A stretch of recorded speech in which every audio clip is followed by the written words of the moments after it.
Meyakini keuangan negeri semakin kukuh dengan dasar telus dan ketanggungjawabban yang tinggi, Pakatan Rakyat menganjurkan program Jom Shopping yang membawa penerima skim terus ke pasar raya untuk membeli belah. Bagi golongan berkemampuan, membeli belah perkara biasa. Namun bagi golongan lain, barangan keperluan yang mereka beli melalui wang saguah hati ini membantu meringankan beban hidup. Program ini memang saya selalu gembira lah. Memang setakat ini tak ada usaha ini tak pernah buat macam ini. Dan selain membuat macam ini, makin lama makin bagus. Bagus, alhamdulillah. Dapat kita ibu-ibu kita ni untuk merasai kan, dia dapat suka hatilah dapat bantuan dari kerajaan kita, Menteri Besar kita. Alhamdulillah, terima kasih. Dengan adanya ini dapatlah orang ni untuk belanja sikit. Diperkenalkan pada Julai 2011, Jom Shopping mensasarkan golongan warga emas. Setiap bulan, adun-adun dan pegawai-pegawai mereka mengumpulkan 400 orang berusia 60 tahun ke atas dan membawa mereka menaiki bas ke gedung pasaraya seperti Tesco atau Giant. Di situ mereka diberi baucer RM100. Penerima boleh menggunakan RM100 itu untuk membeli apa sahaja keperluan mereka. Saya ucapkan terima kasih lah sebab kurangnya kurang sikit beban saya untuk barang-barang. Yang penting nanti saya ambil barang langsung untuk makanan ringan-ringan saja lah. Setakat itu saja lah. Terima kasih. Ini sama-sama kawan-kawan mari boleh jumpa barang-barang boleh demo semua free macam itu 100 juga, tapi itu barang berapa angka pun Allah tolong dia baik bila-bila pun dia baik juga. Tolong kawan-kawan mari tolongnya itu nandri itu banyak terima kasih.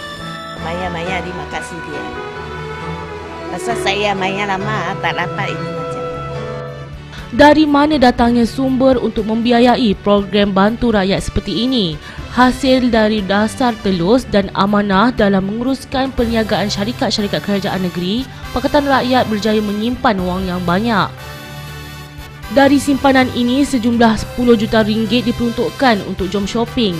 Sekiranya pentadbiran telus dan amanah ini diberi mandat sekali lagi, lebih banyak wang dapat disimpan, lebih ramai lagi dapat dibantu. Pertengahan tahun itu terus kita umumkan 10 juta ya, kita berikan khas kepada warga emas ya, warga emas. Jadi hasil negeri khususnya daripada pasir itu kita peruntukkan untuk warga emas. Jadi 10 juta sebenarnya ya. Setiap warga emas yang sudah berusia 60 tahun dan ke atas hendaklah mendaftar melalui pusat khidmat di kawasan mereka di bawah skim Mesra Usia Emas untuk menikmati ganjaran yang diberikan oleh kerajaan negeri.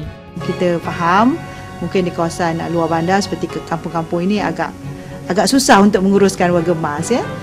Dan kita juga kena tahu bahawa di antara kekangannya adalah bila warga emas ni ada yang semuanya bukan sihat ya, ada yang mampu bersama keluar bershopping dan ada yang tidak mampu ya.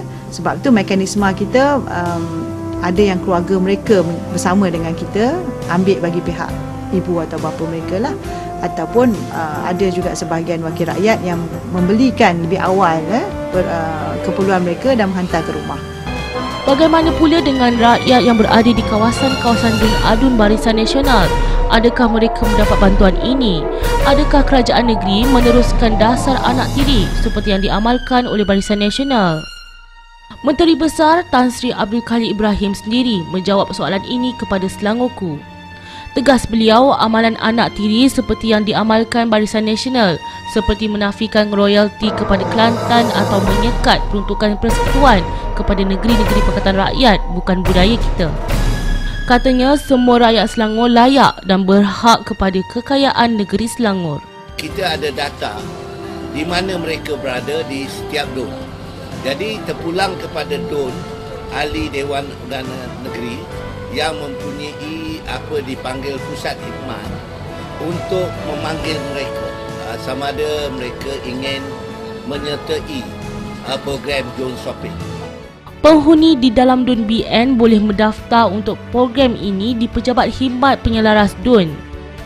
Sehingga 13 Mac 2012, seramai 45,795 warga emas telah pun dibawa mengikuti program ini dan ini melibatkan sebanyak RM4,579,000.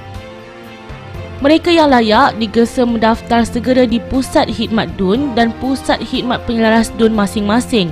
Berikut adalah senarai pusat-pusat tersebut. Bagi urusan atau pertanyaan berkaitan program MES, sila layari mes.selangor.gov.my untuk keterangan lebih lanjut.